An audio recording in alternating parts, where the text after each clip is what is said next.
Bonjour et bienvenue dans Sans Tabou. Je suis Manon, passionnée de podcast et curieuse de tout. Et moi Jo, créative et dingue de café. Et toutes deux, nous nous interrogeons constamment sur les tabous dans notre société. Alors on s'est dit, pourquoi pas en faire un podcast ensemble ? Ce podcast est finalement né d'une réflexion, mais surtout d'une belle rencontre entre deux parcours bien différents.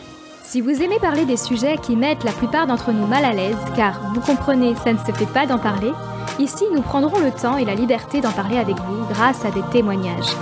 Nous mettrons également en lumière certains questionnements en interrogeant des professionnels. Pour témoigner, vous pouvez nous envoyer un mail à sanstabou.podcast@gmail.com. Alors, prenez un cookie, un thé ou un bon verre de vin, car c'est tout de suite dans Sans Tabou. Violaine est une femme transgenre qui est devenue mère il y a peu et qui a souhaité témoigner autour de ce sujet. Elle nous raconte rapidement sa transidentité et son parcours de transition, mais elle vient surtout délivrer le message qu'il est tout à fait possible de vivre la vie que l'on souhaite en étant transgenre. Son histoire est touchante et pleine d'histoires pour toutes les personnes qui se questionnent sur leur genre. Cet épisode aborde plein de sujets différents qui mériteraient tous un épisode complet, mais j'espère qu'il vous apportera quand même quelques clés et réponses. Je vous laisse écouter l'épisode et je vous retrouve à la fin pour plus d'informations. Bonjour Violaine. Bonjour Manon. Comment tu vas ? Écoute, ça va très bien, merci. Et toi ? Ça va bien, merci. Cool. Merci de nous avoir contactés pour passer sur le podcast. Et est-ce que tu peux me raconter, du coup, pour quelles raisons est-ce que tu as souhaité témoigner sur le podcast ? Parce qu'il y a un sujet dont on parle finalement très peu, mais qui se répand un peu de plus en plus. C'est le cas des mamans transgenres. J'en suis une. Je suis une femme transgenre. J'ai une fille que j'ai eue avec mon mari grâce à une GPA réalisée au Canada. Et donc moi, je suis née assignée garçon, mais depuis maintenant plusieurs années, j'ai commencé un traitement hormonal visant à ce que mon corps soit en adéquation avec qui je suis, c'est-à-dire une fille. Et après donc avoir rencontré celui qui allait devenir mon mari, c'est vrai que j'ai posé la question de devenir parent. Et pour moi, voilà, c'était un rêve, ou du moins quelque chose dont j'avais besoin, je pense, pour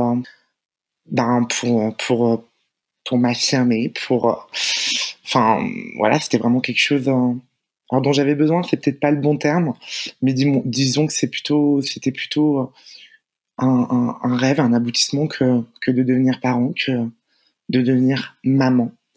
Parce que voilà, c'est vrai que c'est quelque chose que j'aurais pas vraiment cru pouvoir imaginer quand j'étais ado. Et voilà, et finalement, tout ce processus, tout ce rêve a abouti. Et voilà, je pense que c'est important aussi, notamment pour les jeunes générations, de voir qu'on peut être transgenre et mener la vie qu'on souhaite mener. Est-ce que du coup tu peux raconter un peu ton parcours personnel autour de ton identité, ton genre, etc., juste pour qu'on apprenne un peu à te connaître, et après on passe sur la partie plus maternité. C'est vrai que c'est vers 12-13 ans à peu près que j'ai commencé un peu à me poser des questions sur mon identité de genre. Je me rendais compte qu'il y avait un certain mal-être, même si j'ai eu une enfance heureuse. Je me rendais compte qu'au fond de moi, il y avait un certain mal-être et j'arrivais pas forcément à y mettre des mots dessus. C'est vrai que vers 12-13 ans, il faut savoir que j'ai une sœur jumelle. Et donc, quand elle a commencé à avoir sa puberté, ses premières règles, son corps qui se féminisait, je ressentais au fond de moi une forme de jalousie, en fait. Bien que j'ai toujours été très complice avec ma sœur et je le suis encore aujourd'hui. Mais malgré tout, il y avait une forme de jalousie. Je me demandais pourquoi moi je n'avais pas mes règles, pourquoi moi ma poitrine ne poussait pas, pourquoi finalement mon corps, oui, n'était pas en adéquation avec ce que je ressentais au fond de moi. Et c'est là que j'ai commencé en fait à mettre des mots et à me dire non, je suis pas un garçon, non, je veux pas être un garçon. Donc c'est à partir de là que j'ai véritablement commencé à mettre des mots dessus et à me renseigner aussi, notamment par le biais d'internet, par le biais de forums. et voilà, où je me suis rendu compte que je n'étais pas toute seule dans ce cas. Donc Ouais. il y avait un côté de moi qui était plutôt rassuré par ça, un autre côté de moi qui était un peu paniqué quand je lisais certains témoignages sur internet notamment, et où je me rendais compte que si je voulais me lancer dans ce parcours, ça allait être un parcours semé d'embûches et assez difficile. Donc finalement, voilà, j'ai mis un petit peu, comment dire, ces questions-là de côté parce que j'avais 13-14 ans. Mais malgré tout, c'était quelque chose qui prenait vraiment de plus en plus de place au fond de moi. Et je commençais un petit peu à me féminiser en cachette quand j'étais seule chez moi.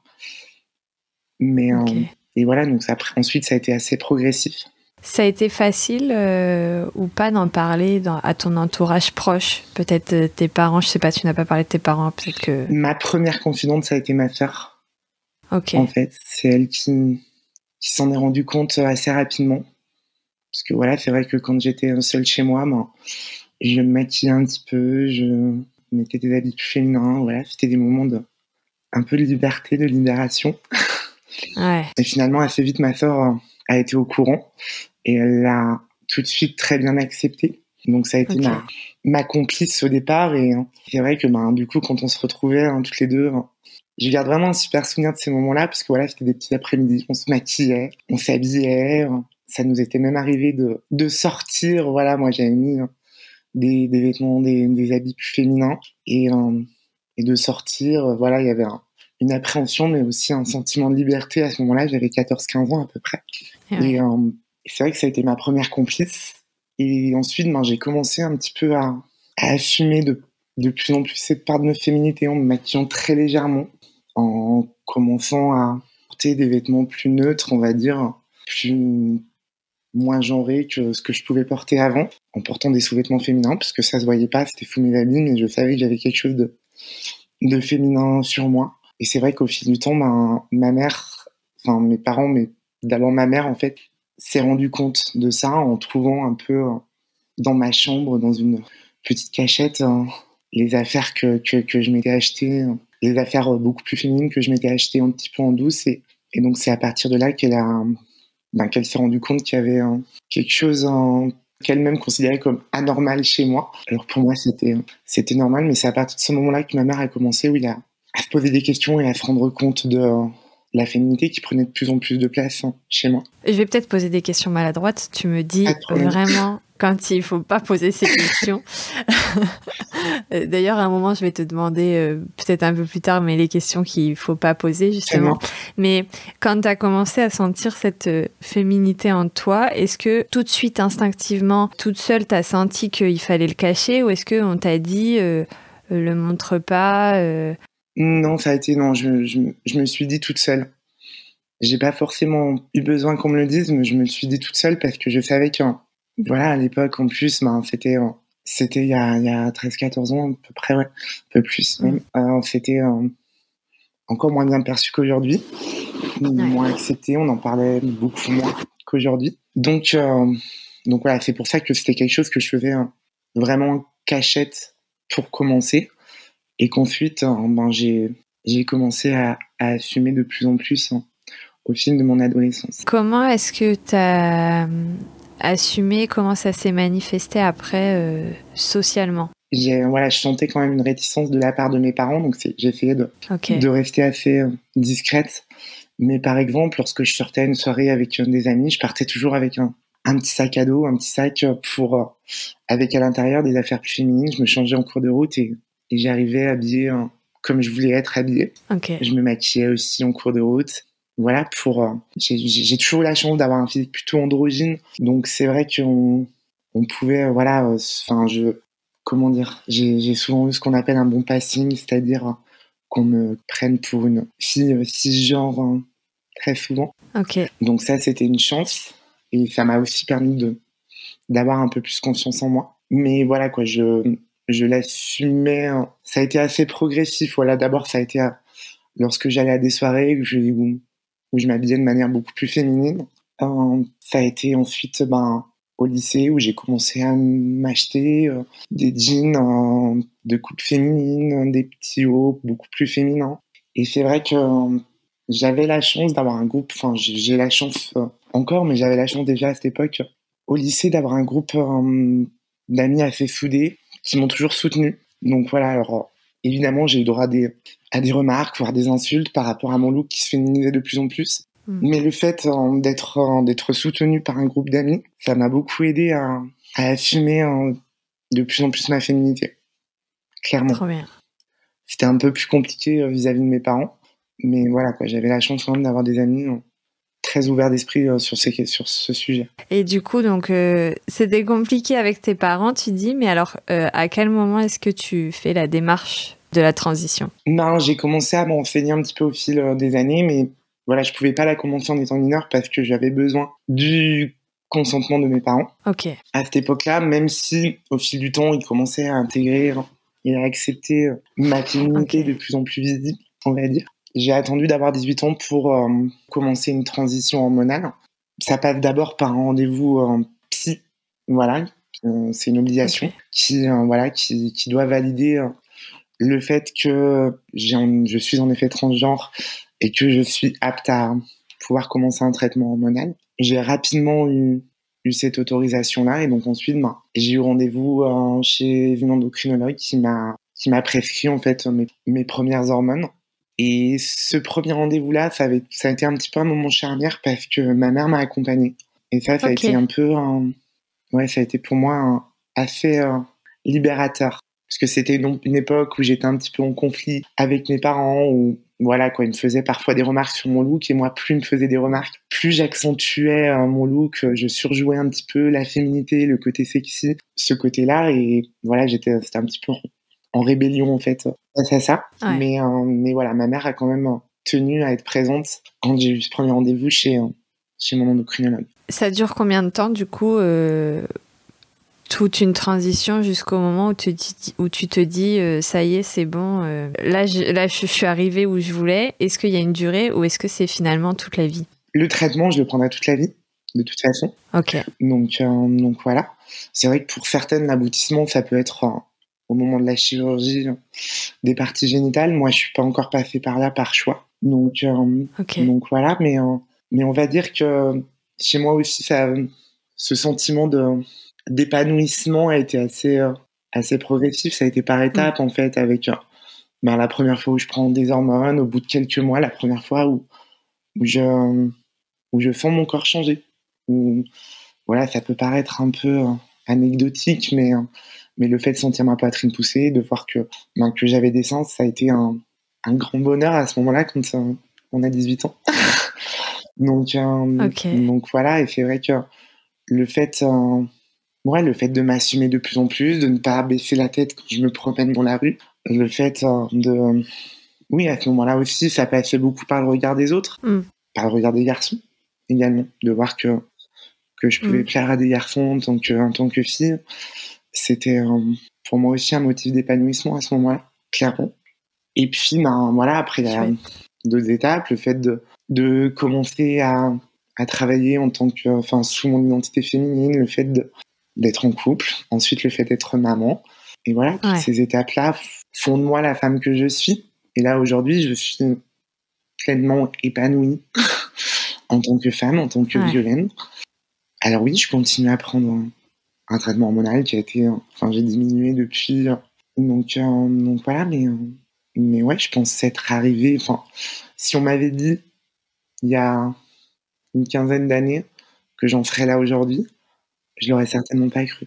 Est-ce que avant, du coup, cette étape de transition, l'idée d'être parent un jour, c'était quelque chose en toi, à l'adolescence, tout ça? Oui, c'est vrai, moi, je me serais jamais imaginé. Je m'imaginais pas ne pas avoir d'enfant.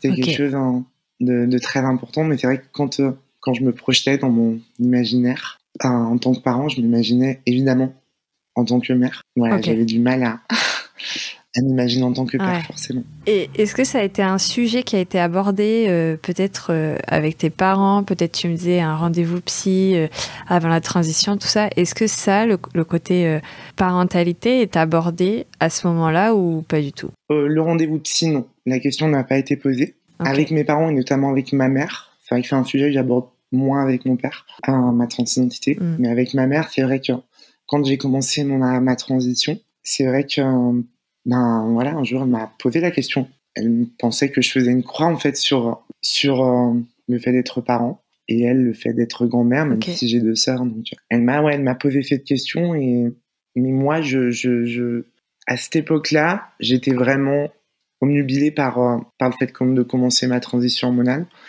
par le fait de voir mon corps évoluer, par le fait de m'épanouir en tant que jeune femme. Et c'est vrai que j'étais peut-être moins concentrée à ce moment-là sur la parentalité, donc c'est vrai que ma réponse, elle a été de lui dire que chaque chose en son temps, en quelque sorte. Ouais. Surtout que à l'époque, on avait la loi pour le mariage pour tous n'avait pas été encore mise en place, donc c'est-à-dire que même au niveau de l'adoption, j'avais encore des papiers masculins. Donc voilà, ça paraissait encore un petit peu de la science-fiction à ce moment-là de devenir maman. À quel moment est-ce que ça a pu... En même temps, à 18 ans, je crois que c'est la solution pour tout le monde. Hein. Mais je comprends vraiment les problématiques. Du coup, à quel moment est-ce que tu as senti que ça pourrait être un vrai projet qui allait pouvoir se réaliser ?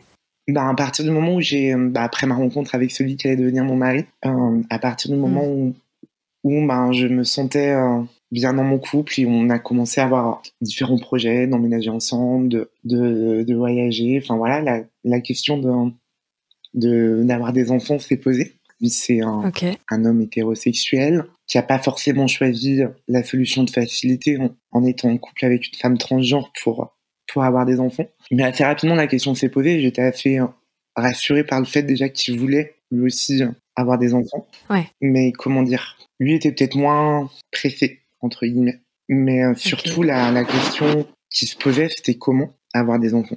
Parce que bon, il avait beau mettre la petite graine, je suis jamais tombée enceinte. Mais disons que les solutions qui s'offraient à nous, elles n'étaient pas nombreuses. Il y avait l'adoption, première solution, mais on s'est vite rendu compte que pour les couples comme le nôtre qui étaient un peu atypiques, on était loin de faire partie de ces prioritaires. Donc on a assez rapidement compris que ça allait être très compliqué pour adopter. Et ensuite, l'autre solution qui s'offrait à nous, c'était la GPA, donc la gestation pour autrui. Il faut savoir que c'est pas autorisé en France. C'est pour ça qu'on est dû aller au Canada pour le faire. Mais voilà, on s'est dit que on s'est tourné vers cette solution-là, qui est une solution, c'est une des démarches, un processus long, un processus coûteux, un processus qui demande beaucoup d'énergie aussi. Mais voilà, ça nous a pas fait peur, même si au moment où on a commencé à en parler, on était encore assez loin de concrétiser tout ça. Ok.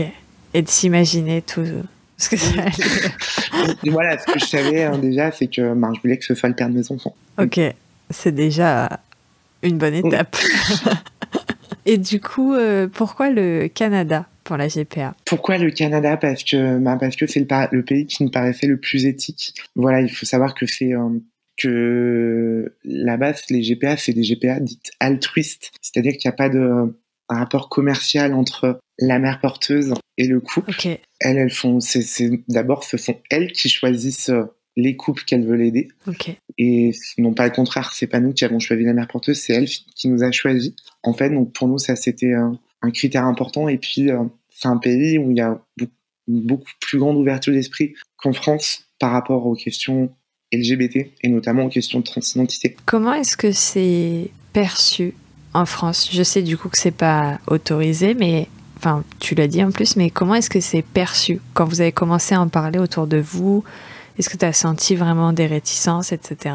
Chez certaines personnes, certains amis, quand on a commencé à en parler, j'ai senti qu'il y avait un peu, pour eux, on achetait un enfant. Donc, ils nous l'ont pas dit comme ça. C'est violent, c'est archi violent. Ouais, ils nous l'ont pas dit comme ça, évidemment, mais on a senti que voilà, forcément, il y a la question financière qui rentre en ligne de compte. Donc voilà, ces personnes-là, on est un peu éloignés, ou alors on a pu aborder le sujet avec elles là-dessus. Mais voilà, c'est vrai que vis-à-vis des parents de mon mec, aussi, il y avait une petite réticence. C'est vrai que ça a toujours un peu été des rapports un peu compliqués au début avec mes beaux-parents parce que voilà, leur fils adoré avait choisi d'être en couple avec une fille transgenre.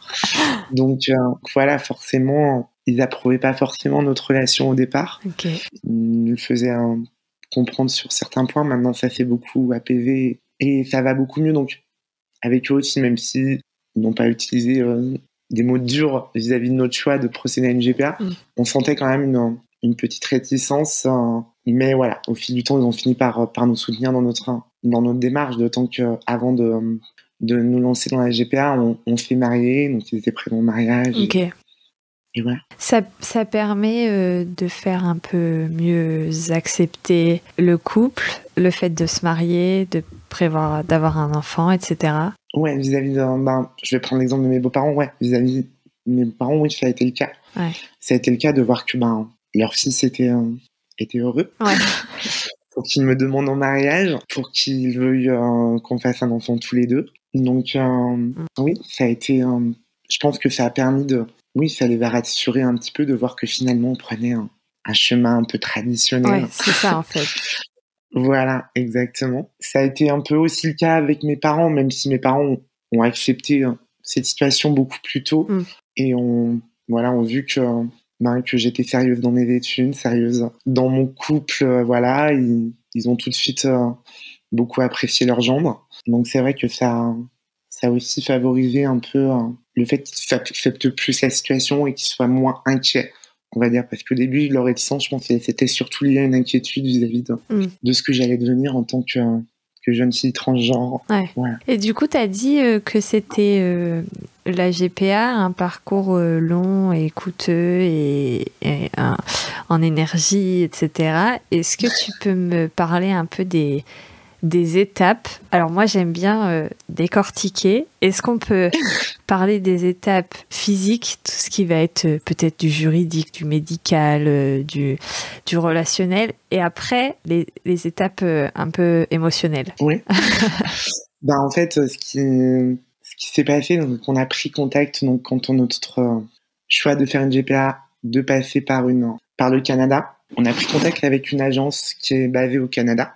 Et donc qui nous a posé pas mal de questions sur nos intentions, et il faut savoir que cette agence a des correspondants en Europe et notamment en France. Donc une personne en fait est venue nous rencontrer chez nous, de l'agence, donc pour nous poser encore des questions, pour voir un petit peu aussi comment on vivait, pour voir si on était un couple sérieux. Voilà, elle nous a posé parfois des questions assez intrusives. J'avoue, je m'y attendais pas forcément. C'était pas forcément la partie la plus agréable. Et donc, après ce rendez-vous, on a donc reçu une sorte d'accord pour que l'agence s'occupe de nous. Et en fait, à partir de là, donc le processus était lancé. Donc mon mari déjà a dû faire un spermogramme pour voir s'il était fertile, pour voir si le processus était possible. Et on s'est ensuite rendu donc au Canada, mon chéri et moi, pour faire la connaissance déjà des personnes de l'agence, pour qu'ils nous présentent aussi la clinique avec laquelle ils travaillaient, et aussi pour qu'on fasse la connaissance de la mère porteuse qui avait sélectionné notre dossier. Donc ça a été la première rencontre en fait avec la mère porteuse, et d'entrée de jeu, c'est vrai qu'il y a une entente assez forte, une complicité qui existe encore, on est encore en contact avec elle. Et c'est vrai que ça m'a vraiment rassuré, ce moment-là, de voir que j'étais entouré de personnes bienveillantes. Alors de l'agence, je m'y attendais un petit peu parce que là, oui, il y a un rapport un peu commercial, donc voilà. Mais aussi la bienveillance de la mère porteuse et des personnes de la clinique qui allaient nous prendre en charge. Et donc, durant aussi ce premier séjour au Canada, il y a eu le prélèvement du sperme de mon chéri. Et ensuite, l'insémination, mais on n'était plus là au moment de l'insémination. Et on a eu la chance que ça fonctionne très vite. Voilà, et donc on était bien sûr retourné en France quand on a eu le message nous indiquant que notre mère porteuse était effectivement enceinte. Trop bien. Et donc émotionnellement, par quelles étapes est-ce qu'on passe un peu pendant tout ce parcours? Parce que là, quand tu racontes, j'avoue, on a l'impression qu'en 3 semaines, c'est plié. Oui, c'est pas le cas. J'imagine. Non. Ça a été beaucoup plus long que ça, parce que voilà, il a fallu déjà réunir des fonds pour pouvoir financer cette GPA. Donc heureusement, on a été aussi aidés par nos familles respectives. Donc ça a été un grand soulagement. Et puis en fait, entre le moment où on contacte l'agence et le moment où la personne vient nous voir chez nous, il y a plusieurs mois, hein. Ça a dû être au moins 4 mois à peu près, Ok. hein, je dirais, parce qu'il y a pas mal de demandes, ouais, même plus que 4 mois. Il y a pas mal de demandes, donc forcément, c'est un moment d'attente, de savoir quand est-ce que ça allait un peu se concrétiser. Et donc, pareil, il y a aussi encore eu un délai d'attente entre quand on a eu réception de notre premier dossier et le moment où on s'est rendu au Canada. Donc là aussi, encore plusieurs mois d'attente. Et forcément, ce qui fait du bien aussi, c'est que ça a encore plus soudé notre couple qu'il ne l'était. Je pense, tous ces moments-là, parce qu'on était tourné vers cet objectif-là. Moi, ça m'envahissait beaucoup l'esprit, mais voilà, j'ai un mari qui m'apaisait beaucoup, et c'est vrai que ça nous a beaucoup aidé. Je pense que j'ai jamais été aussi amoureuse de mon mari que durant cette période-là. Ah, c'est trop chou. Donc, voilà. Voilà tout, et c'est vrai que il sentait un petit peu ma fébrilité, on va dire, dans ce processus-là. C'était quelque chose qui avait énormément d'importance pour moi, pour lui aussi évidemment, mais voilà, je pense qu'il le montrait moins, et du coup de le savoir là, de savoir qu'il me rassurait, de savoir qu'il était plus serein par rapport à ça, ça m'a beaucoup aidé, ouais, clairement. Est-ce qu'il y a des moments où vous aviez envie pas forcément de baisser les bras, mais de trouver une autre solution plus rapide, plus simple? Est-ce qu'il y a des moments de doute quand même dans ce parcours? Ouais, il y a des moments de doute quand, dans les délais d'attente, quand on voit qu'on reçoit pas de réponse. C'est sûr que c'est un peu décourageant de voir qu'on est un numéro de dossier finalement à ce moment-là. Ouais. Même si sur place au Canada, on nous a pas du tout fait ressentir ça, mais c'est vrai qu'avant ça, ouais, c'était un petit peu ça, de savoir si on allait pouvoir financer cela. Il y a des moments, on va dire, pas forcément de doute, mais d'inquiétude, ouais. Mais jamais on a baissé les bras, jamais je me suis dit que ça en valait pas la peine. Ouais. Jamais. Parce que déjà, je me disais, je suis arrivée jusque-là. Voilà, quoi, je vis ma vie de femme. J'ai un mari que j'aime. J'ai la chance de bientôt pouvoir peut-être devenir mère. Donc non, j'ai pas le droit de baisser les bras à ce moment-là. Ok. J'ai pas le droit. Donc voilà, et c'est vrai que quand on est allé au Canada, ça m'a vraiment fait du bien, en fait. Ça m'a vraiment fait du bien parce qu'on a été pleinement accueillis comme n'importe quel autre couple. Ouais. Comme un futur papa et une future maman. Voilà, j'ai pu être présente avec mon mari lors du prélèvement, enfin voilà, des choses comme ça, où on a été vraiment... Enfin voilà, on a été vraiment pris en compte en tant que futur père et future mère de notre enfant. Donc ça m'a fait du bien. Ouais. Même si je savais que on était loin d'être arrivé au but. mais ça m'a fait du bien de voir à ce moment-là qu'on était pris en compte et que notre désir d'enfant était pris en compte. Et vous y restez combien de temps du coup? La première fois, on est resté une vingtaine de jours. Ok. Donc voilà, on est retourné en France et quelques semaines après, on a su que l'insémination avait fonctionné, donc que Sally, notre mère porteuse, était enceinte. Alors qu'est-ce qui se passe à ce moment-là dans vos têtes? Des larmes.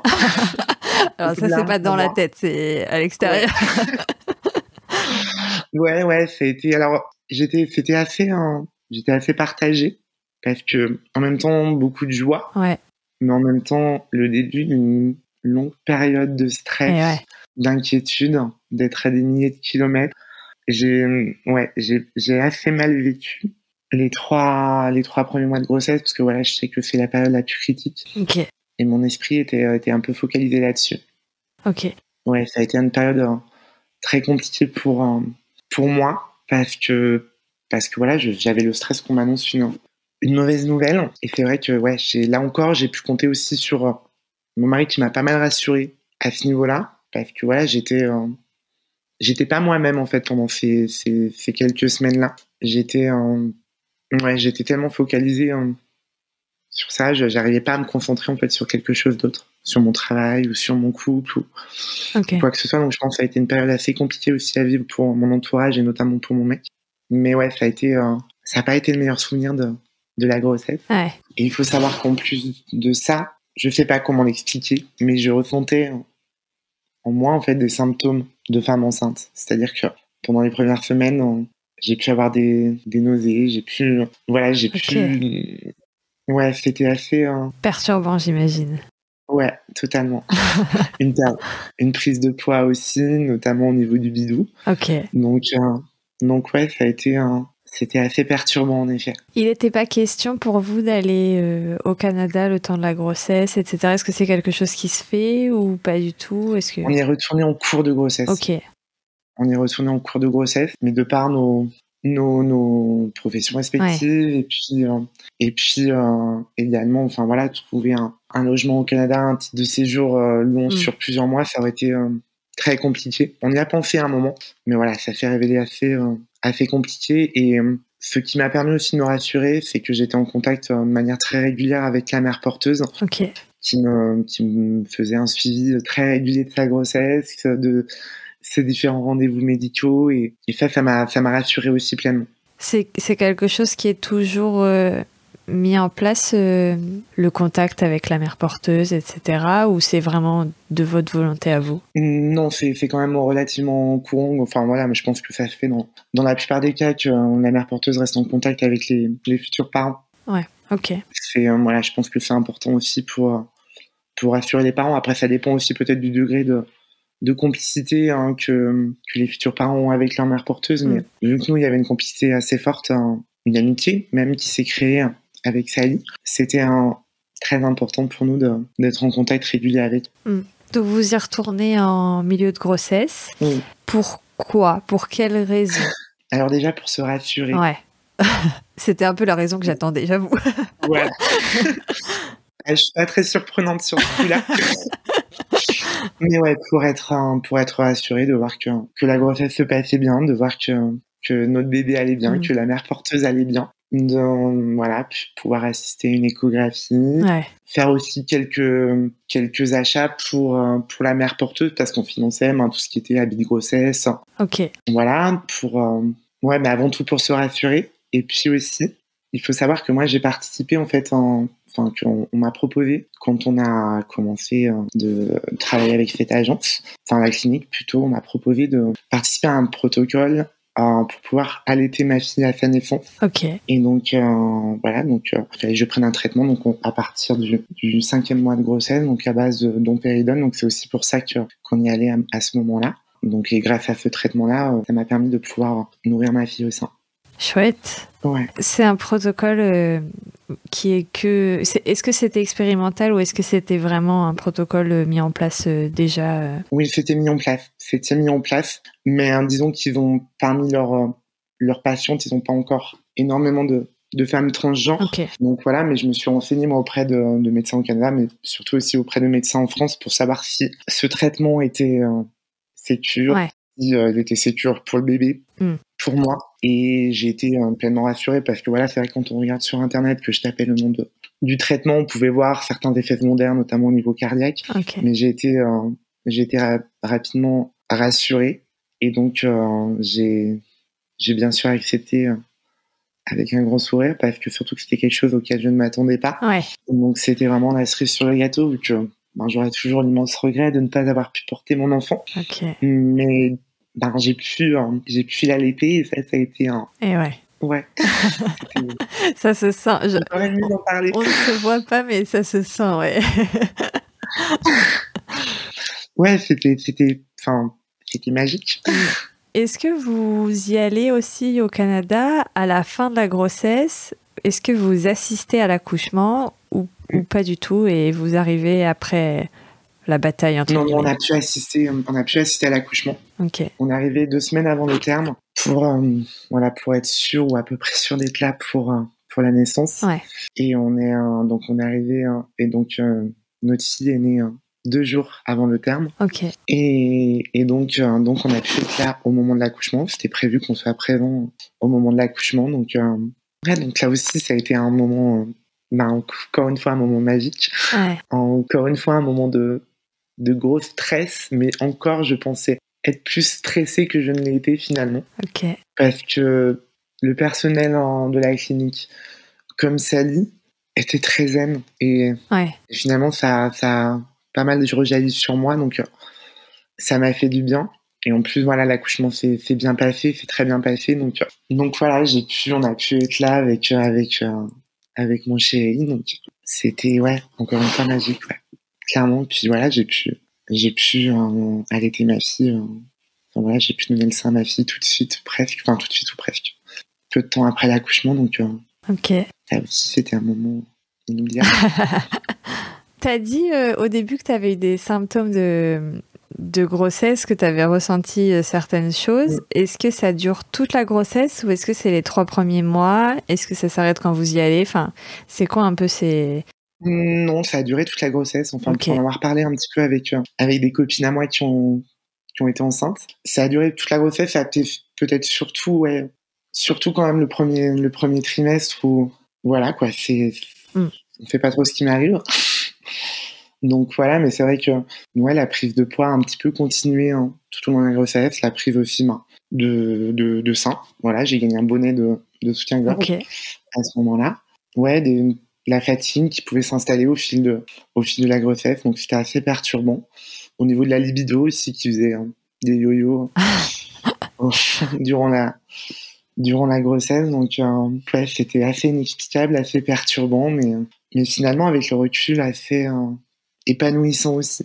Ouais. Est-ce que vous auriez... Alors, c'est une question qui devrait venir à la fin, mais elle me vient là. Est-ce que vous auriez envie de recommencer ce parcours pour un deuxième enfant ou pas? Très personnel, hein. T'as le droit de ne pas répondre.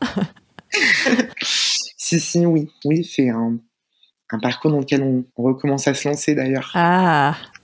Donc voilà. Pour que notre fille ait un petit frère ou une petite sœur. Donc ouais, finalement, ça a été un parcours assez long, un parcours assez énergivore, mais pour le plus immense des bonheurs à la fin. Donc ce qui fait qu'on veut se relancer là-dedans. Ouais. J'ai des questions un petit peu peut-être étranges. T'as toujours le droit de me dire que tu ne veux pas répondre. Est-ce que la mère porteuse, elle a un, entre guillemets, droit de rétractation? C'est très bizarre dit comme ça parce que c'est pas un objet, mais j'espère que tu comprends ma question. Oui, bien sûr. À partir du moment où la grossesse est lancée, non. Voilà, c'est. Ok. Donc voilà, il faut savoir que la mère porteuse doit déjà être mère. Ok. Donc, Sally, elle avait déjà 2 enfants. Donc c'est un peu aussi pour se prémunir d'éventuels changements d'avis. Il y a quelque chose aussi que j'ai pas dit, c'est qu'en fait la mère porteuse n'a pas de lien biologique avec notre fille, dans le sens où on a aussi fait appel à une donneuse d'ovocytes. Ok. Donc ça avait été fait lors de notre premier rendez-vous au Canada. Donc voilà, les ovocytes proviennent d'une autre personne qu'on n'a jamais rencontrée, par contre. Mais à partir du moment où la grossesse est lancée, où la mère porteuse a choisi de nous aider, elle n'a pas le droit de se rétracter. Et voilà, c'est vrai que, mais malgré tout, au fond de moi, pendant toute la grossesse, j'avais cette petite crainte-là, même si encore une fois, j'étais pleinement rassurée par le discours de Sally et j'avais pleinement confiance en elle, mais il y a quand même un petit truc au fond de moi qui craignait ça. Ok. Du coup, l'accouchement, vous rencontrez votre petite fille. Oui. Et combien de temps est-ce que vous restez après et à partir de quand est-ce que vous rentrez chez vous? On reste 3 semaines en fait au Canada. Ok. Alors moi je suis restée à la clinique en fait. J'avais ma chambre à la clinique après la naissance de notre fille, donc je suis restée 4 jours en fait à la clinique avec ma fille. Ok. Voilà. Donc où j'étais pleinement considérée en tant que maman et où mon mari venait me voir. Ok. Et ensuite on avait loué un Airbnb en fait à Vancouver, donc là où notre fille est née et où on est resté un petit peu tous les 3. Ouais. On sortait très peu, si ce n'est pour faire quelques courses, mais on était vraiment dans notre cocon entre ma fille, son père et moi. Et ouais, je pense que ça nous a fait vraiment du bien aussi cette période-là pour nous retrouver, pour créer du lien, même si le lien il s'est fait naturellement et le coup de foudre a été instantané dès que je l'ai vu dans la salle d'accouchement. Mais ça nous a... pour faire famille un petit peu à ce moment-là, c'était important. Parce qu'on savait en plus qu'à notre retour en France, ça allait être les visites des grands-parents, des amis. Ouais. Donc voilà, ce sas de décompression nous a fait beaucoup de bien. Et on a appris aussi à devenir parent. Ouais. Voilà. Appris à ne pas dormir. Donc voilà, et c'est vrai donc on est retourné en France au bout de 3 semaines où là, oui, on a quand même un peu limité les visites parce que on avait encore envie de poursuivre un petit peu cette relation fusionnelle. Voilà, mais évidemment, je ne peux pas empêcher Oui. mes beaux-parents, mes parents de venir voir leur petite fille. Donc, et d'un côté, j'étais aussi rassurée qu'ils soient impatients de faire sa connaissance. Donc voilà, mais c'est vrai que assez rapidement, à notre retour en France, voilà, là, le quotidien reprend ses droits, mais bon, le quotidien est, quoi qu'il arrive, différent de ce qu'on avait pu vivre avant, parce que notre vie a été bouleversée par cette naissance, dans le bon sens du terme, bien sûr. Est-ce que vous aviez pu vous faire à l'idée quand même qu'un enfant arrivait, ou est-ce que c'était quelque chose de pas encore tout à fait concret, un peu flou?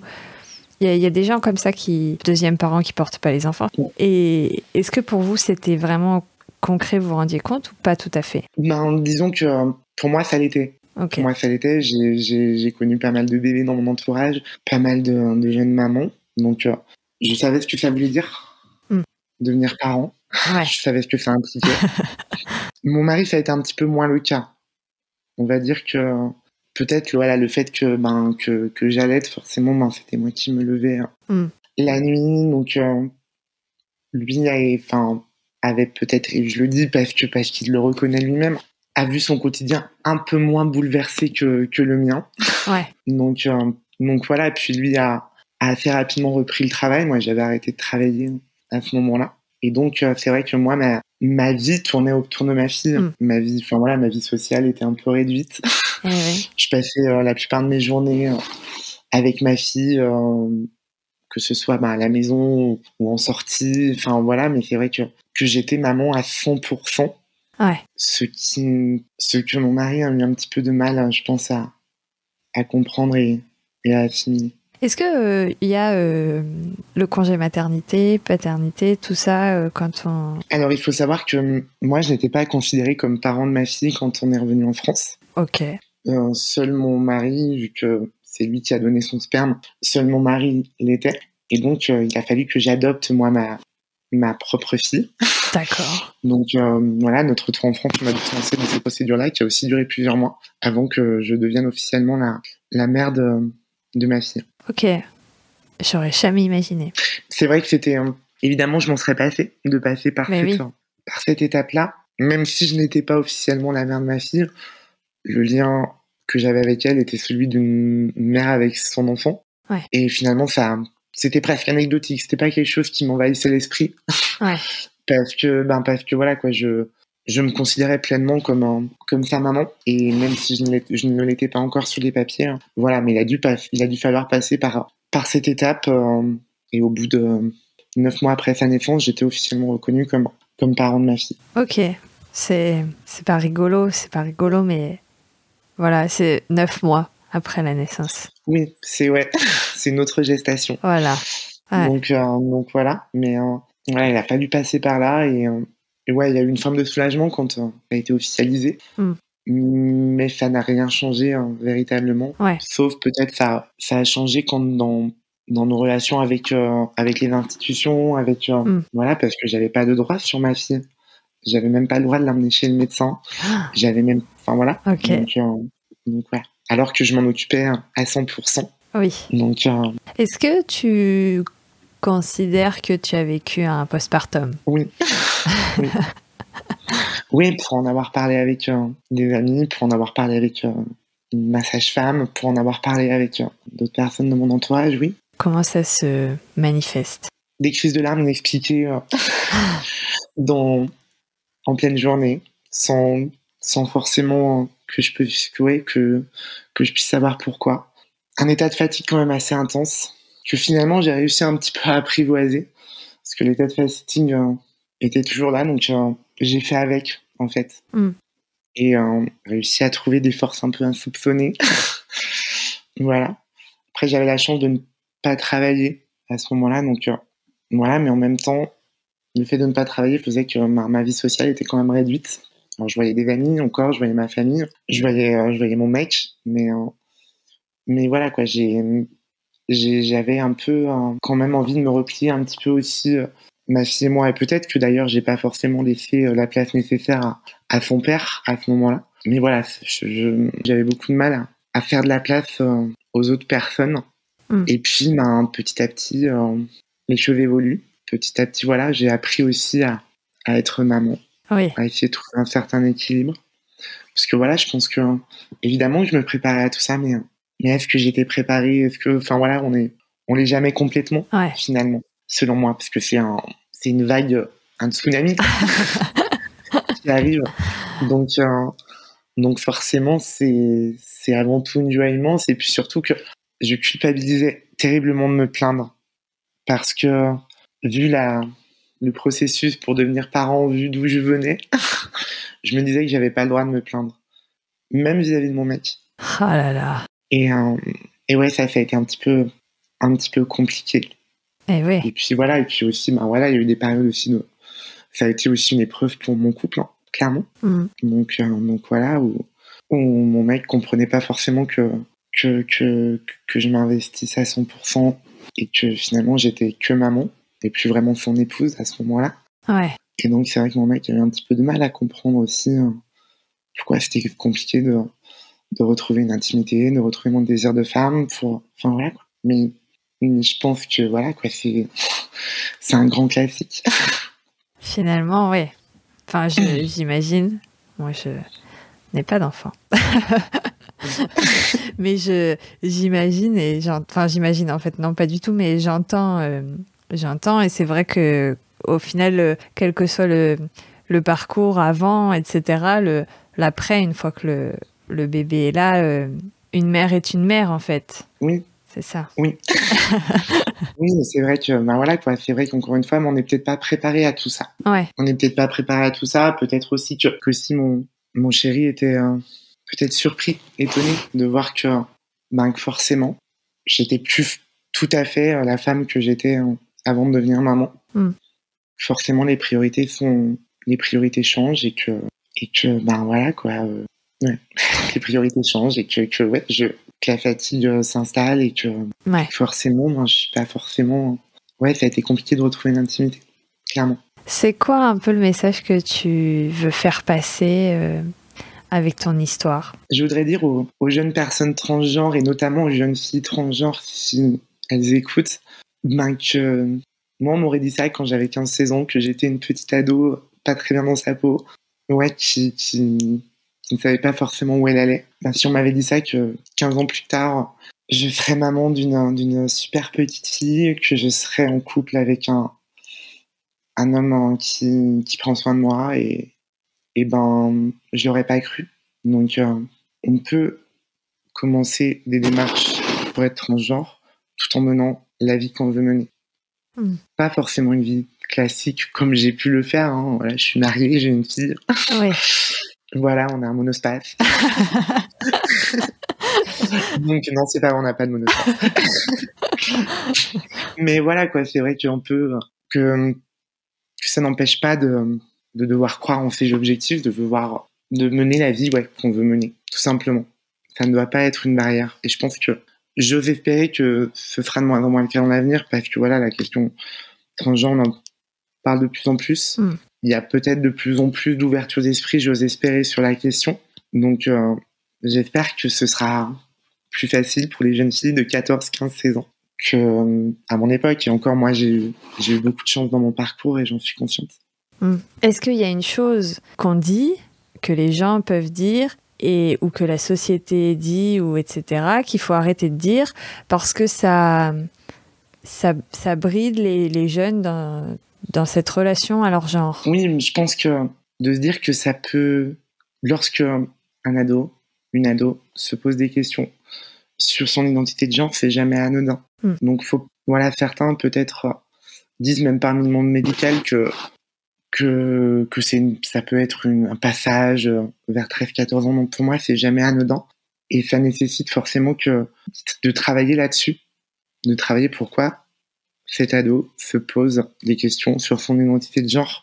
ça veut pas forcément dire que ça aboutira à une transition, mais je pense que c'est important de le prendre en compte et que l'ado se sente pris en compte et soutenu et puisse avoir des réponses aussi à ces questionnements. Il n'aura pas toutes les réponses, mais voilà, je pense que c'est important de prendre au sérieux, peu importe l'âge à laquelle il ou elle se pose des questions, ces questions-là, il faut en tenir compte, et pour moi, c'est pas anodin. Et je trouve que c'est intéressant que de plus en plus de parents, justement, tiennent compte de ces questionnements-là chez leurs enfants. Voilà, on en voit de plus en plus qui sont prêts à les accompagner. Et je pense que moi, ça m'aurait aidé quand j'avais 13-14 ans. Ok. Est-ce qu'il faut aller questionner son enfant, ou le faire se questionner, ou la faire se questionner, ou est-ce qu'il faut... Alors, il n'y a pas de réponse universelle, hein, mais selon toi, quoi, ou est-ce qu'il faut accepter la chose comme... En fait, c'est tout à fait normal. Ouais, mais je pense qu'il faut accepter que son enfant évolue, peu importe le domaine, peu importe s'il veut évoluer sur son identité de genre, s'il veut évoluer sur ses ambitions, voilà. Je pense que maintenant, on est dans un monde qui est moins figé, où les rôles sont moins figés, et je pense qu'il faut respecter le choix de son ado. Faut pas le brider. Ouais. Voilà, je pense qu'il faut l'écouter, surtout. Il faut pas le brider dans la façon dont il ou elle veut s'habiller, dans la façon sur la question de son orientation sexuelle, sur la question de comment il ou elle veut mener sa vie. Parce que on est aussi conscient de ce que ça implique quand on a 14-15 ans. Voilà, moi j'étais consciente de ce vers quoi j'allais quand je me suis rendu compte que j'étais une fille. Ouais. J'avais pas forcément besoin des discours de mes parents. Donc l'important, c'est de me les écouter surtout. Ouais, c'est important de le dire. Enfin, je trouve que ça peut faire écho à certaines personnes. Ouais, enfin, j'espère. J'avais envie de te demander quel genre de remarques, peut-être désobligeantes, de questions déplacées, etc., t'as reçues sur ton parcours plutôt maternité transgenre, et comment est-ce qu'on fait face à ces remarques?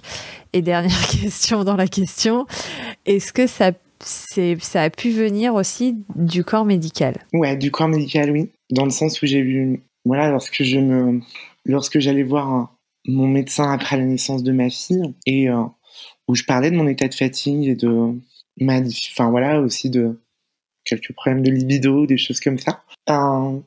Voilà, il m'a dit en gros, je sais plus exactement les termes qu'il a employés, mais en gros, de quoi je me plaignais, je n'avais pas accouché. Ok. Donc voilà, mon corps est parfaitement apte à avoir des rapports sexuels, que du coup, je n'avais pas à faire face à la fatigue postpartum, que en gros, j'avais déjà beaucoup de chance d'être maman, donc pourquoi me plaindre en plus de ça? Donc je pense que ça a joué aussi sur le fait que du coup, j'essayais de pas me plaindre parce que je me disais que j'en avais pas le droit. Mais ouais. Donc voilà, mais après, sur l'aspect maternité, j'ai pas forcément eu des remarques. Alors peut-être, ma mère, je pense, s'est permis certaines choses qu'elle ne s'était pas permises avec mes sœurs lorsqu'elles sont devenues mamans. Ok. Voilà, peut-être que à ses yeux, j'étais un petit peu moins légitime parce que je n'avais pas accouché, donc voilà, plus sur les conseils qu'elle pouvait me donner.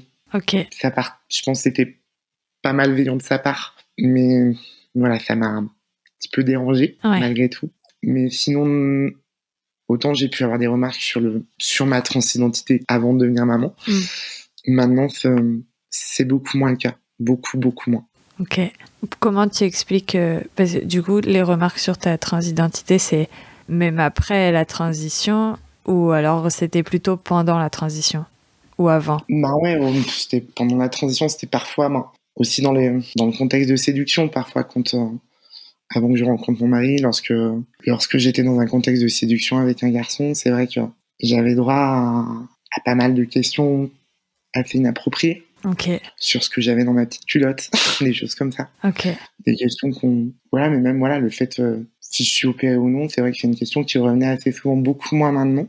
Ok. Mais lorsque la question de ma transidentité venait sur la table, c'était quelque chose qui revenait assez souvent.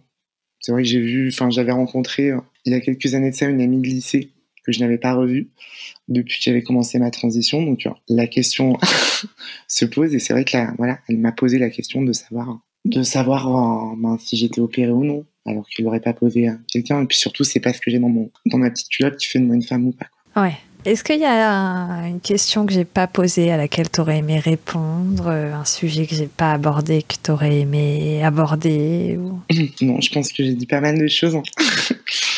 Je pense qu'on a fait à peu près le tour, mais voilà, la seule chose peut-être sur laquelle je voudrais insister, c'est que finalement, quand je parlais du postpartum et des difficultés vécues après la naissance, je pense que voilà, il n'y a pas forcément de lien avec le fait que je sois une femme transgenre. Je pense que c'est assez universel à la plupart des mères. Et donc finalement, il y a presque un côté rassurant de voir qu'on vit aussi les mêmes galères que les autres mamans. Ouais. Est-ce que tu as un sujet tabou, toi ? Non, franchement non. parce que j'ai... dans le cadre aussi de ma transition médicale, j'ai été obligée d'aborder avec des médecins plein de sujets. Ouais. Je pense qu'aussi même mes amis ont pu, avec bienveillance, me poser parfois des questions très indiscrètes parce que le sujet de la transidentité est encore assez méconnu. Et parce que je suis plutôt aussi à l'aise de parler de mon parcours, de parler de ma sexualité, de parler de ces choses-là. Donc non, j'ai pas forcément de sujet tabou. Chouette. Merci beaucoup, Violaine. De rien, Manon. Salut. Salut. Si vous avez écouté l'épisode jusqu'ici, je vous en remercie grandement. J'espère qu'il vous reste quelques secondes. J'ai des petites choses importantes à vous dire. Déjà, si vous souhaitez nous aider à briser les tabous avec ce podcast, vous pouvez en parler autour de vous sur les réseaux sociaux et aussi nous mettre une bonne note et un gentil commentaire sur vos applis d'écoute, notamment Apple Podcast et Spotify. Ensuite, si vous avez une histoire à nous partager, vous pouvez nous écrire à sanstabou.podcast@gmail.com ou dans la rubrique Contact du site www.sanstabou-podcast.com. Vous trouverez aussi toutes les notes de l'épisode sur ce site. Si vous souhaitez papoter avec nous et suivre nos aventures podcastiques, vous pouvez le faire sur Instagram sous le pseudo @positivestudio.podcasting ou sur LinkedIn sur la page Positive Studio et sur celle de Sans Tabou. Je vous dis à bientôt pour un nouvel épisode et en attendant, prenez soin de vous.